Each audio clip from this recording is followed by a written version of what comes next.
bilingual Jeripan. My name is Nopat Sisupat Rida. My name is Tithia Winratapan. Today we will read School for Bandits by Hannah Shaw. Mr. and Mrs. Raccoon were worried about their son Ralph. He looked perfectly normal, but he didn't act normal at all. He was disturbingly well behaved, clean and tidy, and even brushed his teeth. Not only that, but he was shockingly polite. We didn't bring you up to be like this, sighed his dad. How will you ever become a great raccoon bandit like Grandpa Cutlass or Uncle Whiskers? It's time you learn some bad manners.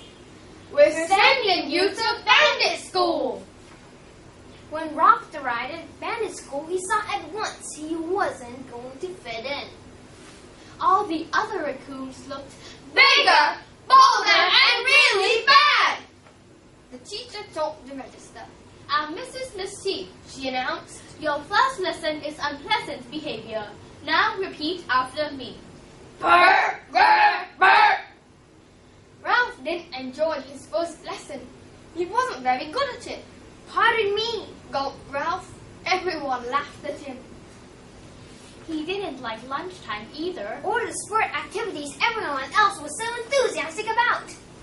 The first week at school was one disaster after another. He failed the science test. He failed art. And he failed to impress Mrs. Mischief. Ralph Raccoon, you must learn to take things that aren't yours without asking, she scolded. At the end of term, Mrs. Mischief gave Ralph his report to take home. Not much improvement, she said with a frown. Then she gave them each a big sack. Whoever fills that sack with the most loot during the holidays will win the best bandit in school competition. Good luck, everyone. Ralph's loot sack stayed empty throughout the holidays. Meanwhile, all the other raccoons were busy trying to fill theirs. Don't you want to go and play? Asked his mom. Ralph shook his head.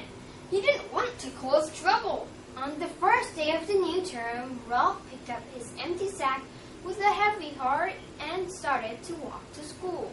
It just didn't seem right to try to win a competition by being really bad. Ralph was so deep in thought that he almost bumped into a flustered-looking poodle. Excuse me, can I help you? Asked Ralph politely.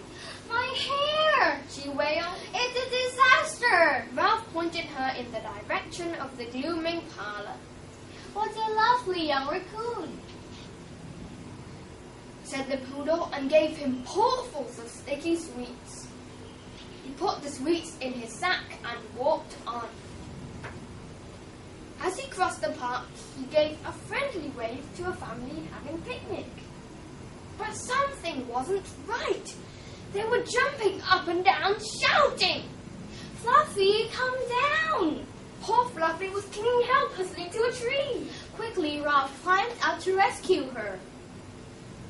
How kind, said the family, and they gave Ralph lots of yummy goodies from their picnic hamper. Ralph put the goodies in his sack and walked on. As he strolled past the bandstand, Ralph noticed it was empty. He spotted the entire brass band standing at the edge of the duck pond. They weren't playing their usual happy tunes. What's wrong? Asked Ralph. Our music blew into the pond, wailed the conductor. Don't worry, said Ralph. I'll get it. And he swam out to fetch it. What a hero! Tooted the band, and they loaded Ralph with armfuls of treats. He gratefully added the treats to his collection and turned toward school. By now the sack was so heavy, Ralph could hardly lift it. With much tugging and struggling, he dragged into the classroom. The other, bigger, bolder, much badder raccoons stared in astonishment. Not one of them had done nearly as well.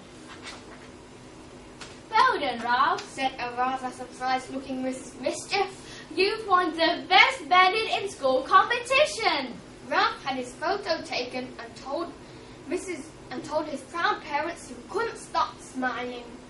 Just like Grandpa Cutlass, beamed his dad. The other raccoons were puzzled and just a little bit jealous.